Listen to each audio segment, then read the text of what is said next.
Kemuliaan Abu Bakar Ash-Shiddiq. Abu Bakar bernama asli Abdullah. Lahir di Mekah 2 tahun 2 bulan setelah kelahiran Rasulullah SAW. Ia dipanggil Abu Bakar karena ia sering menjadi pelopor kebaikan. Abu berarti bapak dan Bakar berarti segera atau dini atau awal. Sebab itu, beliau selanjutnya disebut Abu Bakar. Sejak kecil, Abu Bakar senang sekali berbuat kebajikan dan hal-hal terpuji. Salah satu sahabatnya berkata, "Sesungguhnya engkau selalu menyambung tali silaturahim, selalu berkata benar, banyak menanggung kesulitan orang lain, menolong orang-orang yang menderita, dan menghormati tamu." Begitu kesaksian Ibnu Dugunah, sahabat Abu Bakar. Abu Bakar termasuk orang yang paling utama masuk Islam.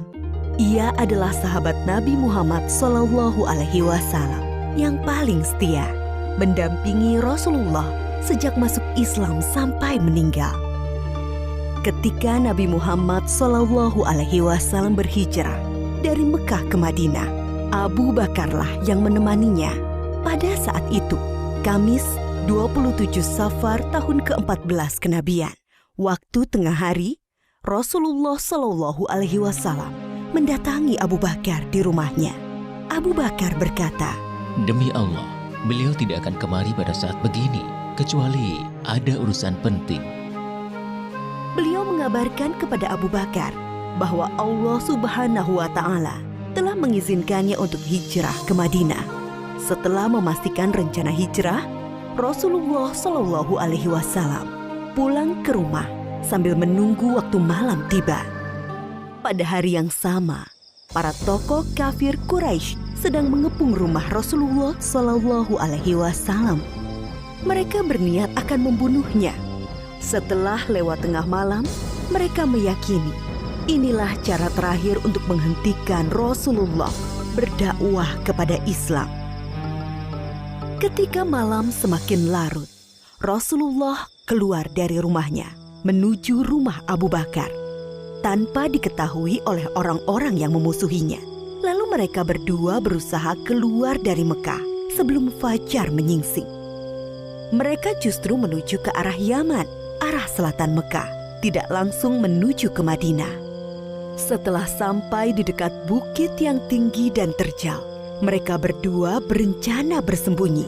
Abu Bakar membantu Rasulullah SAW sambil menggendong naik ke atas bukit.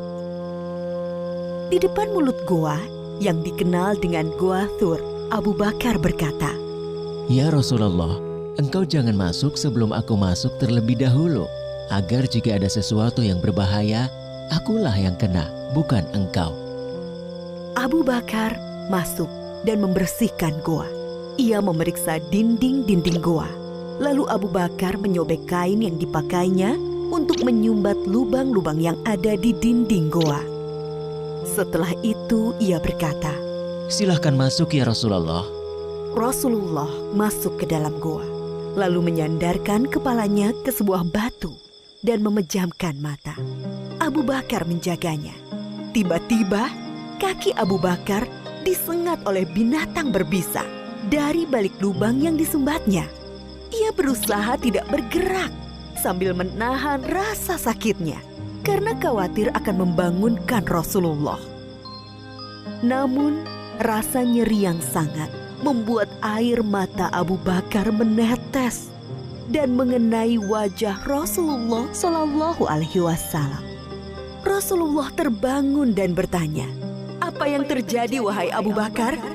"Aku disengat binatang berbisa, wahai Rasulullah." Lalu Rasulullah meludahi luka Abu Bakar dan rasa nyeri hilang seketika.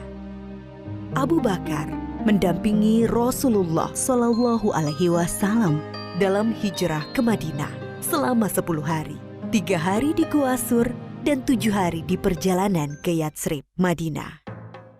Sampai mereka tiba di Madinah dengan selamat pada hari Senin 8 Rabiul Awal tahun 14 kenabian. Abu Bakar seorang yang pemberani. Ali bin Abi Thalib berkata, Ketika perang Badar, kami mendirikan tenda untuk Rasulullah Shallallahu Alaihi Wasallam. Lalu kami bertanya, siapa yang bersedia mendampingi Rasulullah Shallallahu Alaihi Wasallam agar tidak ada musuh yang bisa mendekatinya? Demi Allah, tak satu pun dari kami yang maju selain Abu Bakar. Abu Bakar juga seorang yang sangat dermawan. Putri Abu Bakar, Aisyah menceritakan, ketika masuk Islam, Abu Bakar memiliki 40.000 dinar keping emas. Ia menginfakkan seluruh hartanya itu kepada Rasulullah Shallallahu Alaihi Wasallam. Abu Bakar, seorang yang cerdas dan berilmu luas. Abdullah bin Umar pernah ditanya, siapakah yang memberi fatwa di masa Rasulullah Shallallahu Alaihi Wasallam? Ia menjawab, Abu Bakar dan Umar, dan aku tidak mengetahui orang lain selain mereka berdua. Abu Bakar juga sosok yang paling baik dan utama. Abdullah bin Umar berkisah, Di masa Rasulullah, kami diperintahkan memilih orang-orang. Kami pun memilih Abu Bakar, lalu Umar, lalu Utsman. Dan terlihat Rasulullah Shallallahu Alaihi Wasallam tidak menentang hal itu.